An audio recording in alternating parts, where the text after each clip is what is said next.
this got a chance. Number one, the reason we're the country we are is because of immigration. We've been able to cherry pick the best from every single continent. The people who come here have determination, resilience. They are ready to stand up and work like the devil. We have 24 out of every 100 children in our school today is Hispanic. The idea that we are going to walk away and not provide every opportunity for them is not only stupid and immoral, but it's bad for America. They are the future of America, and we should invest in them. Everybody will benefit from it, every single American, and you should get used to it. This is a nation of immigrants. That's single American, and you should get used to it. This is a nation of immigrants. The chair of the Committee on Immigrant and Refugee Rights, Alderman Andre Vasquez. He says the actual locations for possible base camps are still to be determined. They feel as though they don't have any other option, and that's why they're going forward this way. It's not like, you know, they're hop, skipping, and jumping to get tents set up. It's difficult for everybody involved. They might look like this. Slides shown at the public meeting today. Red Cross approved. The City Council gallery disapproved. Other representatives brought up the state's role in mitigating this housing crisis. Has the state of Illinois offered to open or operate any other shelters to assist the city of Chicago? No. The city currently operates 21 shelters. The state operates none. Federal funding has reached $41 million, though still not enough to solve this problem. These concerns to Mayor Brandon Johnson. We've seen police stations saturated, volunteers stretched thin. With all of that said, will Chicago continue to be a welcoming sanctuary city? Yes. Look, during difficult times, sometimes there are individuals who feel the pressure, and sometimes our values are called into question. We're the city of Chicago, and this mission that the entire country has endured over the last year and a half, has been one that, of course, that has pressed our convictions. But we don't necessarily have to acquiesce to fear, because we are being pressed. The mayor also adding that the city continues to open shelters and its goal is to move people out of the police stations, but did not give a timeline of when that would be. We're going to continue to work hard to come up with a solution that works for everyone in the city. Is the worst motherfucking mayor in United States history. If you don't like the way that I talk, then get the fuck off of my page. I am who I am. I am not going to change for anybody. Again, I'm a proud black conservative, and I'm going to tell it to you like it is. This video may or may not be taken offline, or it may or may not mess up because they shadow ban me and they try to disrupt the signal when I'm telling you all something that's real. So let's get back to Brandon Johnson motherfucking ass. You organic ostrich looking motherfucker. Boy, you done just fucked up the whole city of Chicago with this goddamn shit. I ain't never seen nobody like you. I thought I couldn't stand Lori Lightfoot, but you are far worse than Lori Lightfoot ever fucking was. Boy, you so fucking dumb, you could never even hold a match to Lori Lightfoot, Bigfoot ass. This motherfucker, Brandon Johnson, and we're gonna get on J.B. Pritzker too. Matter of fact, let's get on both of them real quick. Brandon Johnson, mayor of the city of Chicago. For my followers that have no idea who the fuck he is, look this idiot up. Brandon Johnson, mayor of Chicago. J.B. Pritzker, the governor of Illinois. Both these motherfuckers are planning a trip down to the U.S.-Mexico border. Guess why? To see how they can further learn more about the migrants, aka illegal immigrants, so they can understand how they can help them more and help them get here and give them more of our resources. Black people, y'all can call me an Uncle Tom, y'all can call me a coon, you can call me a goddamn whatever the fuck you want to call me. Y'all want to call me Uncle Ruckus, I'll be Uncle Ruckus. But the truth is, I don't give a fuck how much y'all hate me. I am telling the truth about this shit.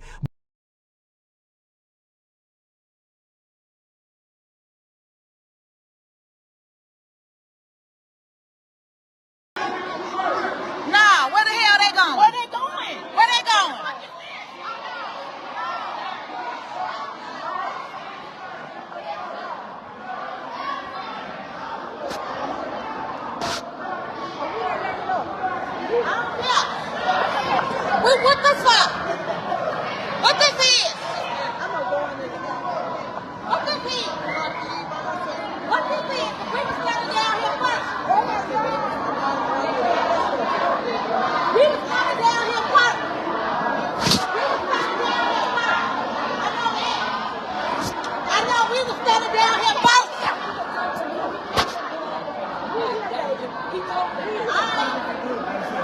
All right, then go to the back.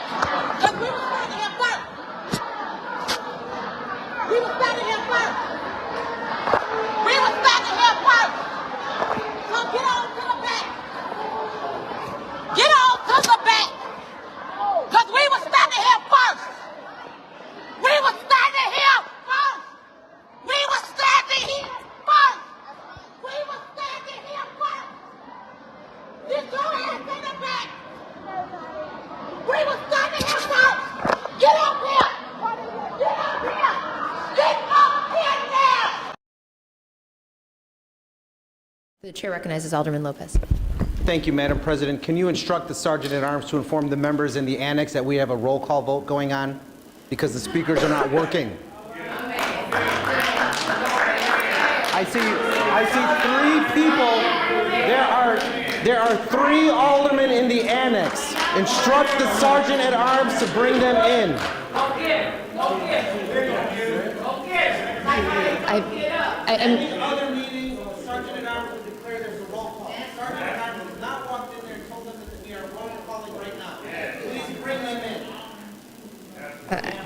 I'm I'm going to decline that motion. Alderman Beal, do you have a motion? Well, Madam President, I do have a motion. However, my motion is going to be prolonged because I do have a few things to say while we go and grab the people in the back in order to have a quorum. And so, Madam President, this is a very, very important issue that the people of Chicago are looking to have answers. Yes, Madam President. Alderman Beal, I believe that your options are to either make a motion to recess or to adjourn. Excuse me. Well, Madam President, knowing that you are giving me a couple of options and the Sergeant-at-Arms is gathering the people in the back that are playing hide and go seek when it comes to the people's business, I'll make a motion that we recess until 9:45 Tuesday morning. Alderman Beal, might I just suggest perhaps we motion to recess for a time we're not in council? Well, we don't have council until 10 o'clock. Okay. We have council at 10 o'clock Tuesday morning, so I think 9:45 is sufficient time to pass one particular ordinance out of this body as a whole in order to get to the 10 o'clock meeting.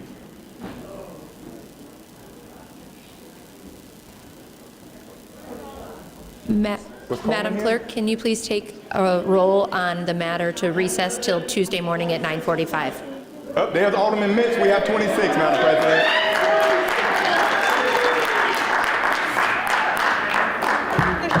Coleman? Was Coleman on the roll? Yeah, she's right here. We have Coleman and Mitz here. We have 27. Madam Clerk, I believe we just need to take the roll to ensure we have quorum. Excuse me. So we are taking quorum roll call. One more time. Okay. Are we ready? Okay. Just give us 1 second to upload it.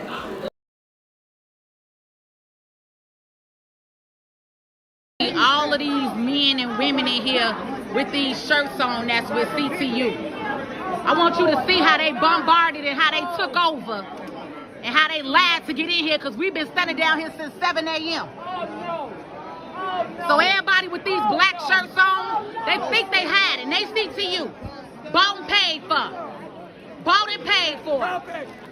Bought and paid for. See these people. So you know who in your community infiltrating. Chicago now. Chicago. Think that they better than somebody. Think that they can't follow rules. Like we wasn't standing down here since 7 a.m. Look at the faces. Look at them.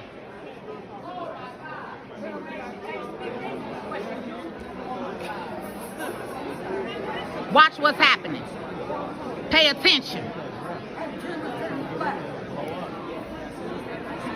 Clerk Valencia, we, the undersigned members of the City Council of the City of Chicago, do hereby call a special meeting of the City Council of the City of Chicago to be convened on Thursday, November 2nd, 2023 at 10:30 a.m.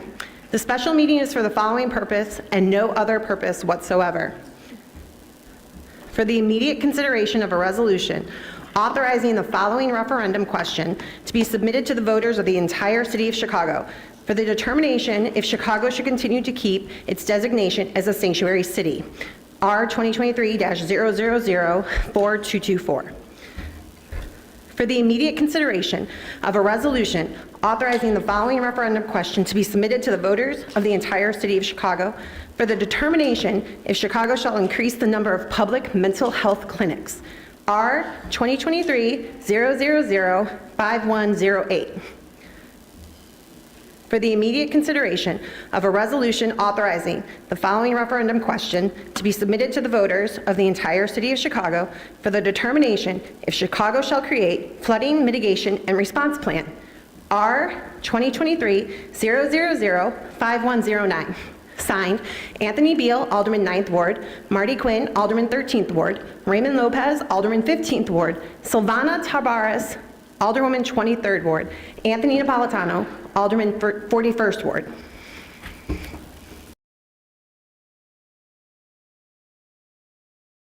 Black leadership that we had with Harold Washington back then. So y'all are letting the Hispanics do whatever they want to do, keep saying we got to have dignity, but the blacks aren't doing enough in your leadership skills. So what's the point of being an alderperson if y'all aren't going to be for the community? That makes no sense. Yes, it's starting to become a race war, but at the end of the day, I know who's going to win because we built this. Okay? This is unconstitutional. This is inhumane. And to come here and to continue to see more Hispanics and Latinos get jobs than blacks here is a disrespect. It's a punch in the face. You want us to continue to understand and see the problem, but y'all don't see the problem in the black culture. Black people are the influence. We wouldn't, y'all know, nobody would be here if it wasn't for us. Okay? This is a whole new generation. This social media, this now, like, you're not gonna allow this to happen. And we're not gonna allow this to happen because we're gonna force you to do the right thing. And if not, y'all getting out of here. I was in Georgia when they flipped that state blue for the first time. I will knock on every senior's door and make them hold their vote. This place will flip red. It'll be a historical moment because y'all not paying attention to them anyway. They're getting displaced. Y'all don't care, but y'all trying to find housing for Venezuelans, for the Latinos, for all that. Y'all keep sending them over here when they need to go back. Y'all, one time have y'all sent ICE there? ICE need to come. There's prostitution that's behind all of these police districts. I live in Streeterville. It's prostitution right up the street. I mean, it's a disrespect. And y'all continue to allow this to happen. Like Mayor Johnson is the most hated. And he's going to continue to be hated. The only people that like him is teachers and some of y'all. Okay? I'm trying to tell you, my tax money is not going to continue to allow this. Y'all need to find our money. You need to put more things in our neighborhoods. Y'all aren't doing nothing. These small businesses, the only thing you're giving it to is Latinos. Nah, it's more than that. This is the most segregated city. And the United States is looking at us. Ms. Lee, thank you very much for your comments. However, your time has expired. The chair recognizes Alderman Lopez. Thank you. No worries, Madam President. Apologize. I would like to move to include Alderman Conway, who has joined us for the purposes of quorum. Yep, we've included him in. And Chairman, I'm sorry, forgive me. And in accordance with Rule 59 of the Rules of Order and Procedure, to include Alderwoman Michelle Harris by remote means and participation, and in addition to the quorum. Hearing no objection, so moved. The chair recognizes Alderman Beal. Thank you, Madam President. Madam President, we have 3 items on the agenda. However, my desire is only to ask for one item to be voted on in the affirmative. Unlike other people in this body, I don't wish to silence the people from having a voice as far as the Bring Home Chicago ordinance. I want the voters to hear that ordinance and have a chance to vote on it. However, I do believe that we need to have the people also to vote on whether or not they want to remain a sanctuary city. The reason I have brought this with some of my colleagues to the floor is not to eliminate Chicago as a sanctuary city.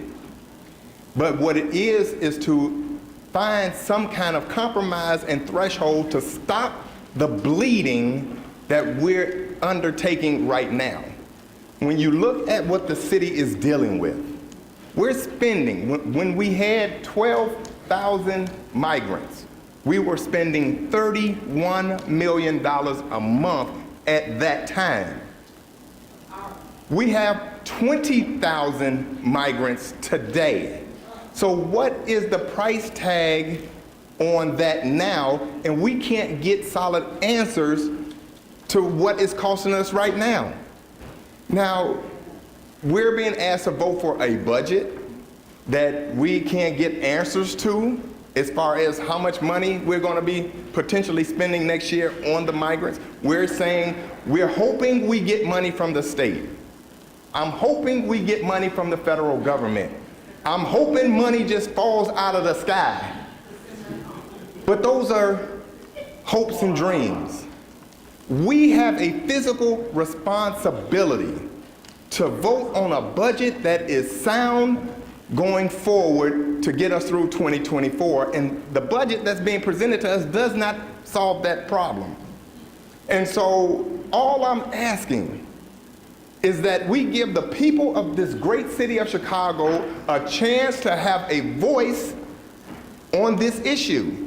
Now, I guarantee you that if Harold Washington was here today, what he signed into law as an executive order is not what he intended for today.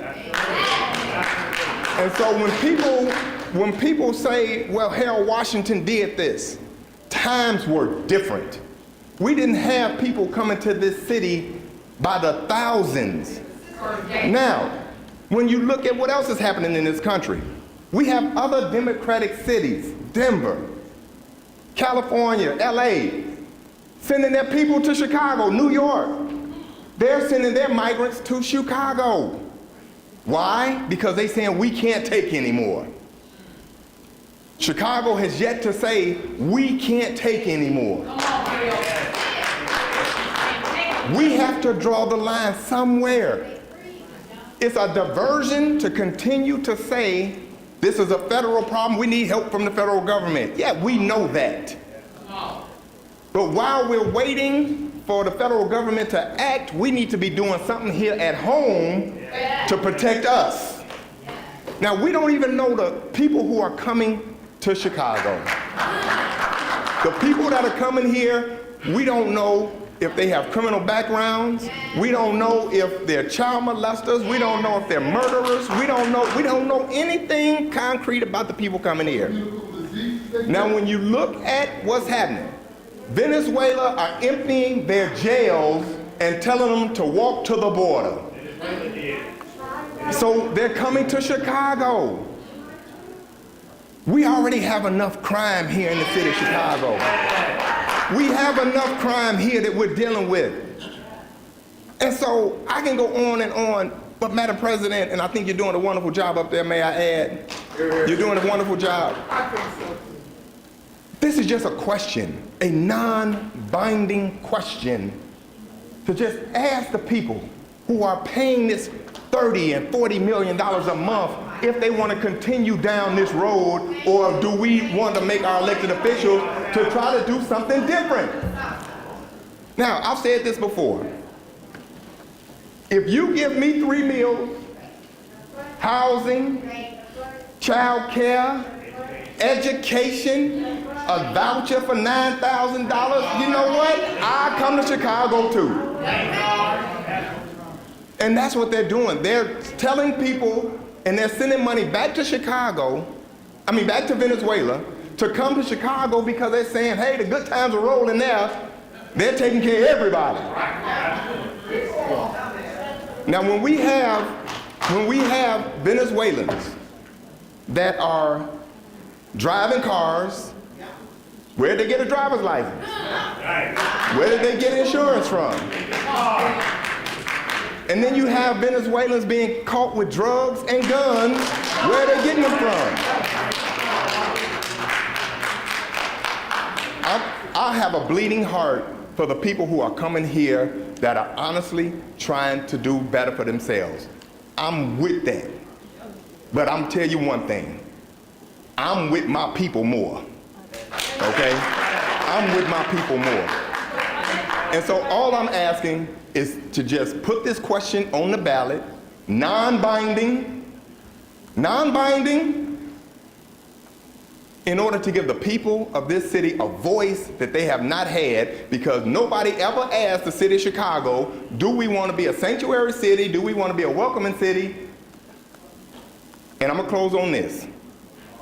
This is my third closing. Sanctuary city, a welcoming ordinance, says nothing about we have to provide services and goods. Sanctuary city, all it says is the city of Chicago will not cooperate, organize with the federal government, detain for people to be deported. That's all it says. So where do we get off saying that we have to spend 30 to 40 million a month that we don't have? Now, if you give me 30 to 40 million a month, my ward will look like the North Side. If you give any alderman on the South and West Side 30 to 40 million a month, you will see a different day. So with that, I'm going to close, and I just hope that my colleagues see fit to just vote on giving the people a voice that they don't have to see if we want to go down this road. So with that, Madam President, I motion that we pass the first item on the agenda to say whether or not the people of Chicago want to remain a sanctuary city or not. Thank you. Thank you, Madam President. I call the question. Ask for a roll call vote.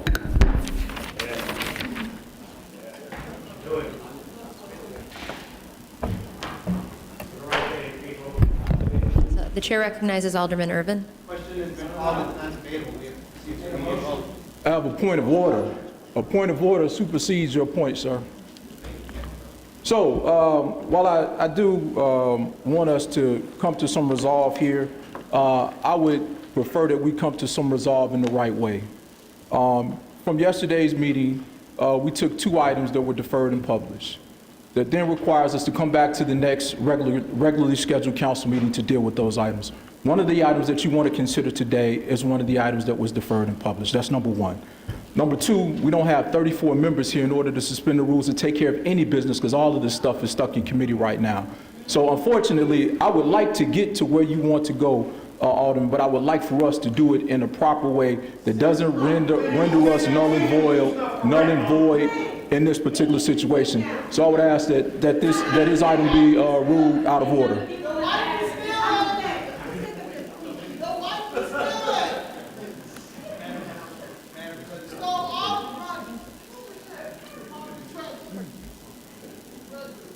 The chair recognizes Alderman Lopez.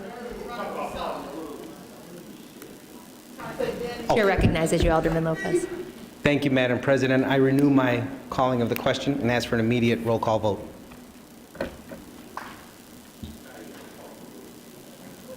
The chair recognizes Alderman Lopez. Chair recognizes you, Alderman Lopez. Thank you, Madam President. I renew my calling of the question and ask for an immediate roll call vote. Chair Irvin has pointed out that the rules need to be suspended. Is there a motion to suspend the rules? Order. Chair recognizes Alderman Hopkins. Thank you, Madam President. We have a properly issued notice for a special meeting with the sole subject clearly stated. We're in full compliance with the Open Meetings Act. I'm not aware of any rule that needs to be suspended in order for us to take action on that item today. If we have to suspend the rules, we should be stating what rule requires suspension, because I personally don't believe there is one. Thank you.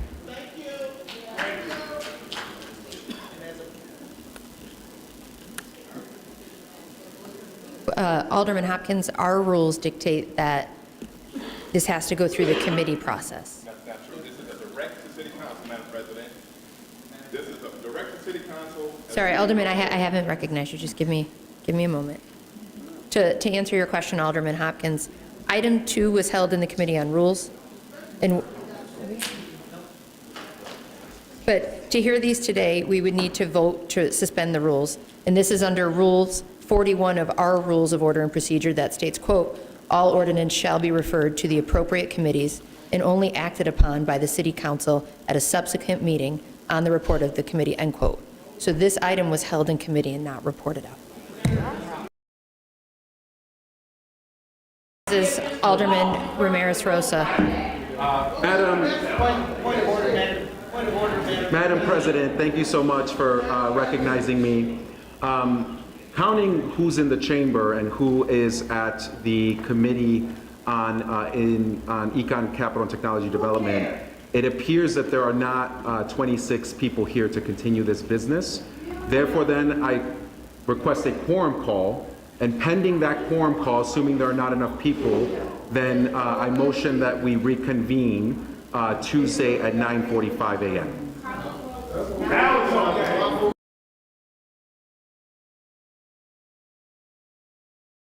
Pardon me. The chair recognizes Alderman Lopez. Thank you, Madam President. Two things. First off, there was already a motion as well as an appeal on the floor before the alderman of the 35th Ward spoke. Two, we're not even sure if he's in the room because technically he doesn't count towards quorum or the roll call for today because he's been bouncing in and out and is listed as not being present. And I haven't heard him being included in this conversation today. So I would refer back to the original appeal of the decision of the chair by Alderman Beal so that we can proceed. And if the alderman of the 35th Ward would like to make a motion to be included in the roll, he can do that when we're finished.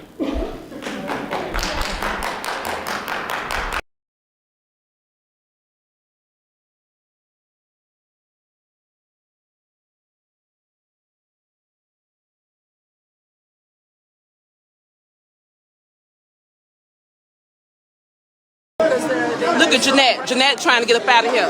Look at Jeanette leaving. Look at her go. Where you going, Jeanette? Where you going, Jeanette? From food stamps to 6 figures. Stop that.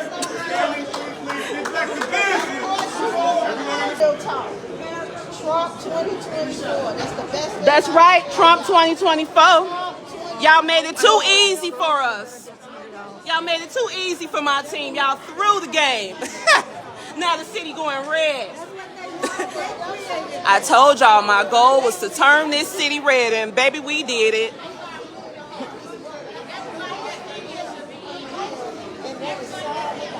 I told y'all I was bringing my Donnie back.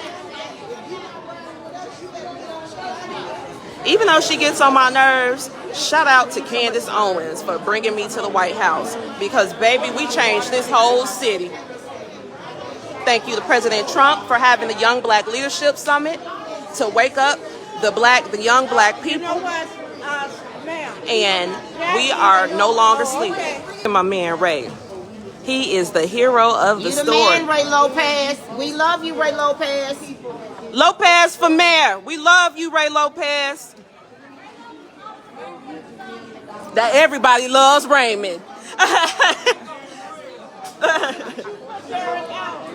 And they just stopped the council because it was almost a brawl in the gallery between black people. So we got CTU sitting on one side, and then we got United Working Families on the other. So United Working Families tried to turn up with the black folks, and the black folks jumped up, and then they had to like calm everybody down because it is really crazy right now in the city council. Right now, they're also trying to put the mental health bill up so that they don't have to talk about the resolution to get rid of the sanctuary city. But then Alderman Bill stood up and he said, we don't have to talk about mental health clinics because that's something we're already going to do. We need to focus on this sanctuary city. Then this handsome gentleman right here, his name is Lispato. Lispato said that we should ask the citizens, the voters, if you want to be a sanctuary city, yes or no. And then the crowd started screaming no. And then that's when all the chaos began again. And here we are. Well, here we are. This is what we got going on. But Alderman Bill and Alderman Lopez have truly formed a black and brown coalition in the city of Chicago, and we appreciate that. The lie is, you know, this is pushing black and Latin communities against each other. But then I have this woman behind me who just, I'm just telling the people what happened, who said that her family did not get anything when they came here. You mind being on the live? No, I don't mind. Okay, tell us your name. I am Deborah Belinsky. I've lived in Chicago since 1986. We came here, the 5 of us from South Africa, and we literally beat us, Austria and Poland, by the way. So we got nothing. My parents worked 2-3 jobs. My mom had a job during the day, she had a job at night, and she had a job on the weekend. And so did my dad. I would help my mom clean homes at the age of 13 so that I could, so I could help pay everything. And nobody gave us a handout. We all worked very hard. And I just don't understand why they can't give temporary permits to people who are asylum seekers, and so they're not sitting in these tent cities in the police stations. Our law enforcement can't help us, can't help citizens out because we're dealing with all the refugees. I just think it's a very bad idea. If we're letting people into the country, we need to have a plan for it. And we can't keep raising taxes in Chicago. We've already lost 100 restaurants this year. We're losing 10% of our Fortune 500 companies. Walmart, CVS, Target. And I'm sorry, there's a couple more. There's Best Buy. Mm-hmm. There's